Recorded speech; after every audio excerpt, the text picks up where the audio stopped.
We're going live. We're live. Hey, we're live. Hey, everybody. It is Annie Meehan, a little bit late, maybe after your lunch, but I just want to say thank you so much for tuning in this week for H3 TV, where we bring hope, health, and happiness to you every week on Facebook, LinkedIn, and YouTube, because we know there's people out there struggling, and it is our heart work. It is our passion to care about those people, to reach into their lives through live streaming and say, hey, we care about you. We want you to be hopeful. We know life can be hard and you can feel hopeless. We know you can feel unhealthy or not valued to caring for yourself. And we know sometimes we even feel unhappy. But today I am super blessed because I'm in Chicago getting ready to speak tomorrow. And my dear friend Cindy said, hey, let me pick you up. Let's hang out. And I said, how about if we do live streaming together? So I'm here with Cindy. Cindy, tell us a little bit about who you are. What do you do? Yes. Hi, I'm Cindy Chosek here in Chicago, and I am a mental health ghostwriter and speaker, and also book coach. So I help people who want to write their books about mental health or their personal journeys to achieve mental wellness. And we write their books so that they could share their stories and their struggles and the lessons that they've learned with their readers. Because everything we can do to inspire other people through our tough lessons, our challenges in life, That's right. Can be the benefit of someone else. So that is right. I love that. I'm wearing an awesome shirt today. Vulnerable is the new strong. This is from my friend Renee Rungan, who created these awesome shirts because she also is passionate and authentic and vulnerable about teaching about life and connection and health. And today, Cindy and I, we talked about, what do you want to talk about? Do you want to talk about hope? She has a beautiful daughter named Hope. Do you want to talk about health, or do you want to talk about happiness? And she said, health is really on our hearts, on our minds today. And so we're going to talk about health. And we're going to just go through a couple of questions and a couple of stories real quick with you. We don't have a lot of time today, but we thank you for tuning in. I've been up since 2 a.m., so I'm sorry if I'm not looking my best, but I still wanted to greet you all and connect on H3 TV. But Cindy, what are 3 to 5 things you personally do to stay healthy? How do you take care of your own health? Yeah, so there's lots of ways. I've struggled with depression and anxiety since 2008. And so when I speak, I talk about my stories and what I've been through and the lessons I've learned, and then how I've processed it and the methodologies that I've done. So, and all the work that I do, speaking and then my own writing, I actually get audited by professional psychologists because I don't want to cross that line between what's my personal to professional. I don't want to give professional advice. So everything I'm going to share with you today is from what's worked for me. And I know that's worked from other people because they shared it with me. So the first thing I have here is a toothbrush, right? So we use a toothbrush probably at least once a day, twice a day, right? So we know that we have to brush our teeth every day. Well, do any of us think about checking our mental health every day? Do you ever do that? I do. You do? I think about it every day. Yes, you think about it. Do you check in with yourself to see what you're thinking and feeling? I do. You do? And I know not everybody does what I do. I know. That's great. That's great. I always start every morning. How am I doing? Okay. And how am I doing? And then what am I going to do to take care of my mental, emotional, and physical health today? Excellent. Excellent. And so what are some of the examples that you use? Well, my big new example that's so important to me every day is walk the beach, right? Like get outside, get up in the dark and go out on that beach before anyone else is there for the grounding, for the calm, for the sounds of the ripples, of the waves, and of the water coming in slowly as it recedes and then comes back to us. So walking is a huge part. I say movement is my medicine. Listening to positive things, dancing, listening to loud music, having quiet time. I'm a woman of faith, and so I'm always have my Bible study time in the morning. I love that. Drinking plenty of water. There's a lot of things I do. How about you, Cindy? What do you do? Well, I love that you mentioned dancing, because dancing is definitely one of the things that we can do to lift our spirits. So when we do feel, so a mental health check is simply just kind of pausing for a minute. Sometimes I have to get my breath in check and just kind of, like a cleansing breath like you do for meditation. And then just kind of like go through your mind and ask, well, how am I feeling? Where's that coming from? Why do I feel that way? And what can I do about it? So sometimes, when we're feeling anxious, probably just a couple of cleansing breaths can help get us past that anxious moment. So that's when, we just feel anxious about something. So that's good. Stretching is really good. A couple of things that I started this week to add to my mental health repertoire is yoga. So for the first time in my life, I actually took a yoga class. I used to hate it.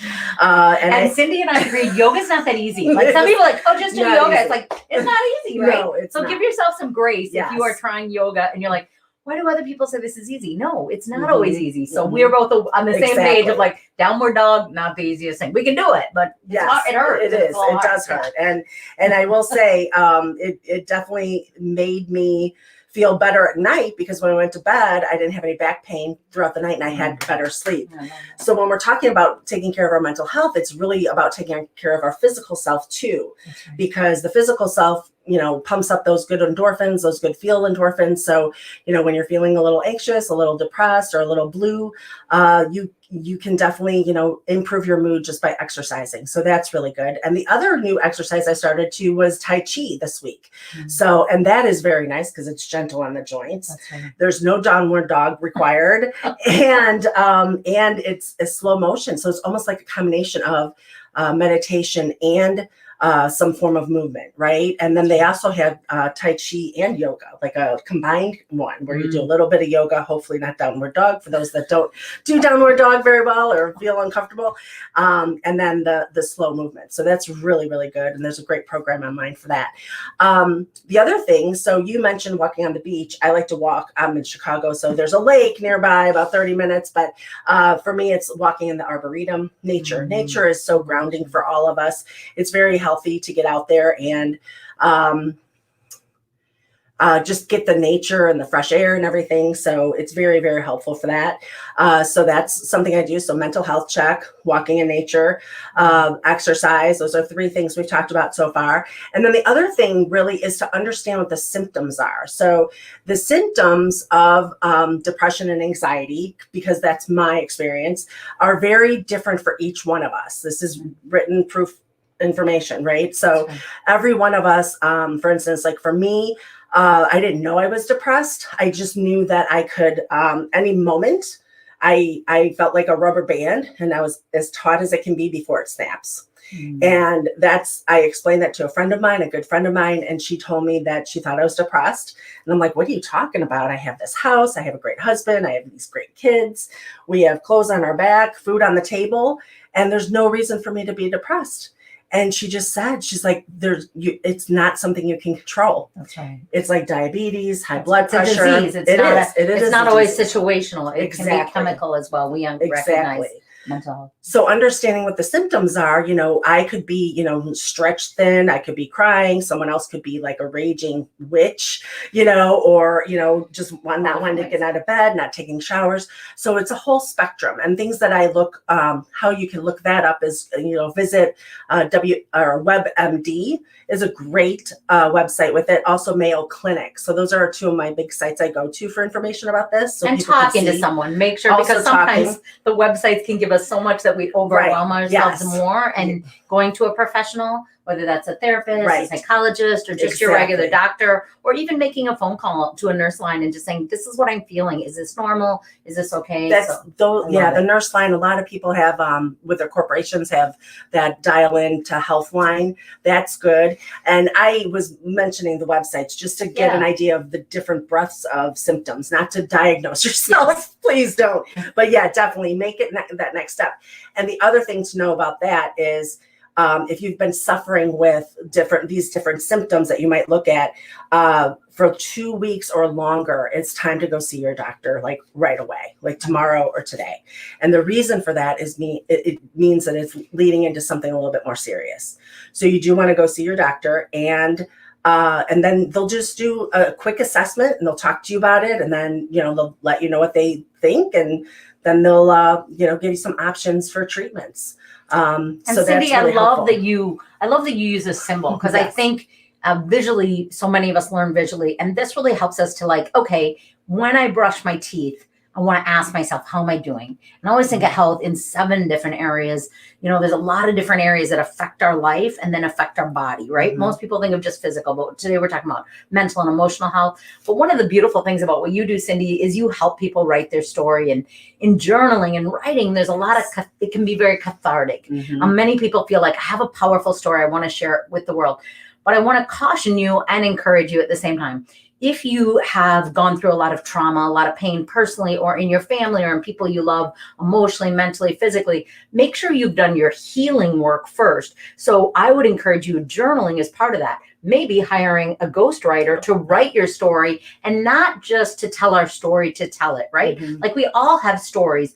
But looking back, as Cindy has over her life and done her healing work and continues to do her healing work as I do, is asking myself, what are the lessons I learned in my own struggle and story that I can teach other people so that it's not just all about me. But I think writing a book is a great way to express, where did I come from? What have I learned? And how can I show other people, wherever they're at in their journey, that there is hope, right? That we can get healthy, that we can change. And sometimes often it takes a whole team of people. It could be a coach, a therapist, a doctor, a good friend, whatever it is. So don't go it alone.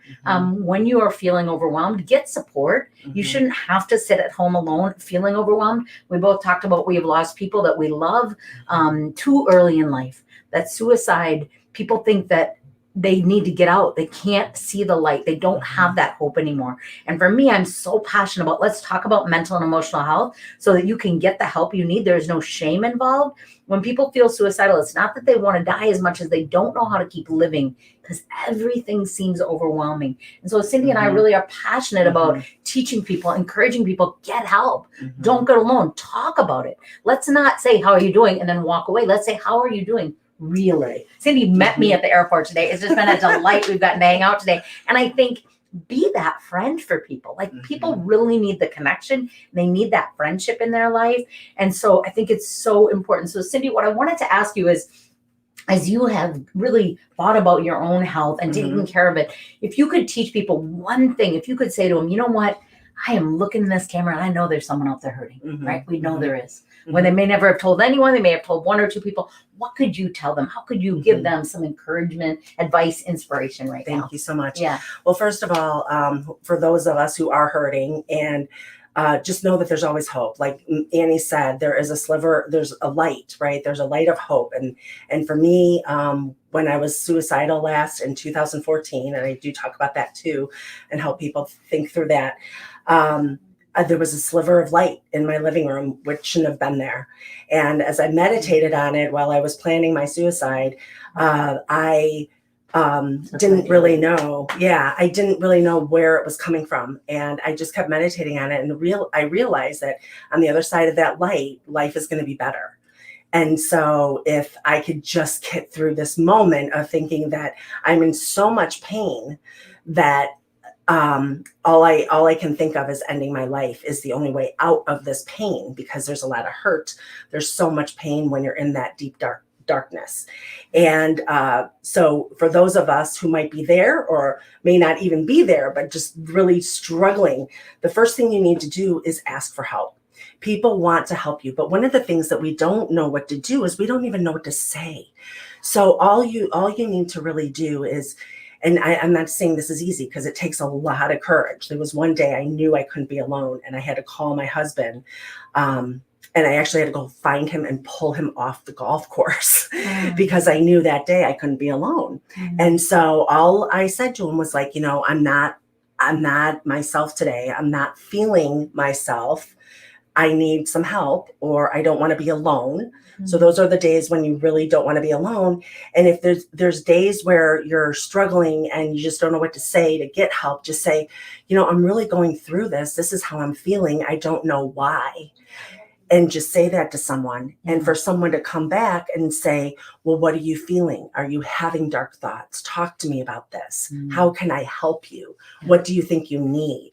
These are all really important sound bites. And so one of the things I focus on is the symptoms, which we talked about.